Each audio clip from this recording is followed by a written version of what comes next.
দল বা প্রার্থীর নাম ভাঙিয়ে অপকর্ম করলে আইন শৃঙ্খলা রক্ষাকারী বাহিনীর হাতে তুলে দেওয়ার আহ্বান জানিয়েছেন মানিকগঞ্জ ১ আসনে বিএনপি মনোনীত প্রার্থী এস.এ. জিন্নাহ কবির। জামাত মনোনীত প্রার্থী ডাক্তার আবু বকর সিদ্দিক বলেন, প্রতীক দেখিয়ে ভোট টানার দিন শেষ, এবার ব্যালট বিপ্লবে বিজয়ী হবে তার দল। মানিকগঞ্জ প্রতিনিধি শহীদুল ইসলাম সুজনকে সাথে নিয়ে মিজান শাহজাহানের রিপোর্ট।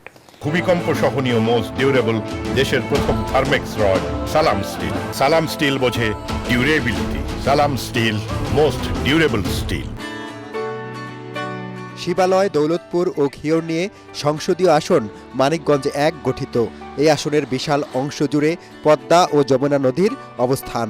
জেলার অন্য দুটি আসনের মতো এই আসনেও পুরোদমে জমে উঠেছে প্রচারণা। সালাম স্টিল ভোটের গাড়ি নিয়ে আমরা ঘুরে ঘুরে দেখেছি বিএনপি, জামাত, এনসিপির প্রার্থী, কর্মী ও সমর্থকদের সরব প্রচারণা।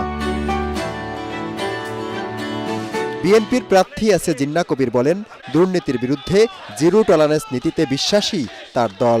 মানিকগঞ্জ জেলা বিএনপির নেতৃত্বে সকল ধর্মের মানুষ, সকল ধর্মের ভোটাররা আজকে ঐক্যবদ্ধ মানিকগঞ্জ জেলাকে একটি অসাম্প্রদায়িক জেলা হিসাবে এবং আগামীতে একটি সুখী সমৃদ্ধ জেলা হিসেবে গড়ে তোলার জন্য আমি অভিভূত যে আমার ভোটাররা আজকে কর্মী হয়ে গেছে।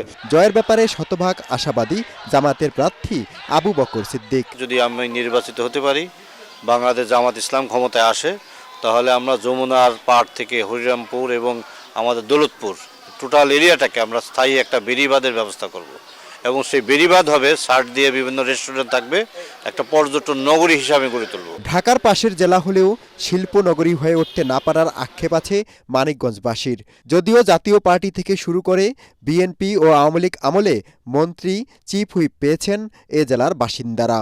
নির্বাচনী প্রচারণায় প্রার্থী, কর্মী ও তাদের সমর্থকরা যখন ব্যস্ত সময় পার করছেন, তখন এই ভোট নিয়ে আগ্রহ নেই সমাজের একটি অংশের। এসব মানুষ সমাজের সুবিধাবঞ্চিত, দিন এনে দিন খায়।